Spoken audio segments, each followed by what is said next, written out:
ভালো এবং প্রশান্তি ঘুমের জন্য পরিবেশ ও প্রস্তুতি অত্যন্ত গুরুত্বপূর্ণ। এর জন্য প্রথমে আমাদের ঘুমের বায়োলজিক্যাল ক্লক ঠিক করতে হবে। ঘুমের বায়োলজিক্যাল ক্লক বা সার্কাডিয়াম রিদম হচ্ছে শরীরের প্রাকৃতিক একটি সময়সূচি, যা 24 ঘন্টায় চক্র অনুযায়ী চলে। এটি আমাদের ঘুমানোর, জেগে ওঠা, খিদে লাগা, শরীরে তাপমাত্রার পরিবর্তন সহ নানা দেহক্রিয়াকে নিয়ন্ত্রণ করে। এই ক্লক মূলত মস্তিষ্কের সুপ্রাকাজম্যাটিক নিউক্লিয়াস নামের একটি অংশ দ্বারা পরিচালিত হয়, যা আমাদের চোখের আলো বাতাসের পরিবর্তনের সংকেত থেকে সময় বুঝে নেয়।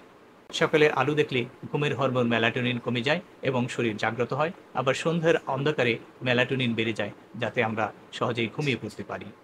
ঘুমের বায়োলজিক্যাল ক্লক আমাদের শরীরকে বলে দেয় কখন জাগতে হবে, আবার কখন ঘুমাতে হবে। কিভাবে এই বায়োলজিক্যাল ক্লক নষ্ট হয়? অনিয়মিত ঘুমের ফলে এই বায়োলজিক্যাল ক্লক নষ্ট হতে পারে।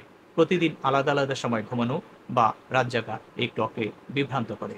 একদিন রাত 11টায় ঘুমাবেন, আরেকদিন রাত 2টায় ঘুমাবেন, এমন অভ্যাস শরীরের জন্য অত্যন্ত ক্ষতিকর।